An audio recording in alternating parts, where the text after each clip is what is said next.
Yosua pasal 3 ayat 1 dan ayat 2. Yosua bangun pagi-pagi, lalu ia dan semua orang Israel berangkat dari Sitim, dan sampailah mereka ke sungai Yordan. Maka bermalamlah mereka di sana sebelum menyeberang. Setelah lewat 3 hari, para pengatur pasukan menjalani seluruh perkemahan. Ayat 3. Dan memberi perintah kepada bangsa itu, katanya, segera sesudah kamu melihat tabut perjanjian Tuhan Allahmu yang diangkat para imam yang memang suku Lewi, maka kamu harus juga berangkat dari tempatmu dan mengikutinya. Hanya antara kamu dan tabut itu harus ada jarak kira-kira 2000 hasta panjangnya. Janganlah mendekatinya. Maksudnya supaya kamu mengetahui jalan yang harus kamu tempuh, sebab jalan itu belum pernah kamu lalui dahulu. Protokol pertama, mau menyeberang sungai Yordan. Protokol pertama adalah harus ada jarak 2000 hasta antara pengusung tabut perjanjian yang diusung oleh para suku Lewi. Mereka harus ada di depan. Kemudian 2000 hasta jarak itu baru disusul dengan barisan pertama, yaitu suku Yehuda, barisan pertama di dalam aturan barisan. Jadi diatur begitu rupa. 2000 hasta itu kurang lebih sekitar 975 meter, hampir 1 kilo. Dan Allah tentukan penunjuk jalan itu adalah para pengusung tabut. Dan pengusung tabut ini pun akan menjalani tapak demi tapak rute mereka tergantung dari tiang awan itu yang akan memimpin mereka. Jadi Bapak Ibu Saudara, hal yang harus kita ketahui bahwa mengikut Tuhan itu ternyata juga harus ada kesediaan untuk mengikuti protokol-protokol. Karena mengikut kehendak Tuhan, Allah melatih dulu pertama.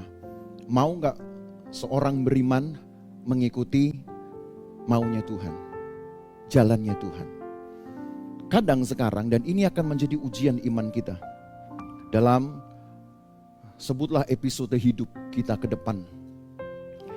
Maukah kita menyesuaikan kehendak Tuhan atau kita meminta Tuhan menyesuaikan diri dengan kehendak kita? Jadi Bapak Ibu Saudara, mengapa perlu dijaga 2000 hasta, kurang lebih 1 kilo jarak? Bukan karena supaya mereka tahu rute sebetulnya, saudara. Bukan karena itu.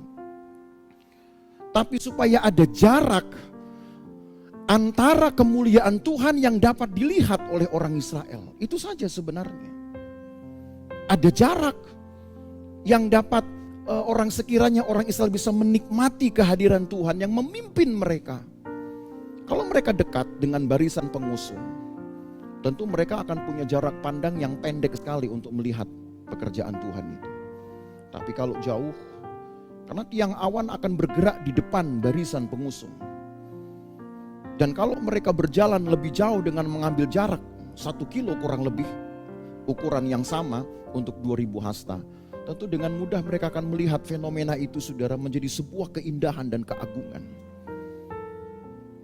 Luar biasa kan saudara, bisa melihat satu awan yang berkumpul, bergerak tidak acak, tapi bergerak dengan teratur, sebab awan itu sedang menuntun atau sedang membuat satu rute perjalanan sampai mereka menyeberang sungai Yordan. Ada waktu memang saudara, untuk menanti pekerjaan Tuhan, melihat pekerjaan Tuhan, kita harus membuat jarak seperti itu.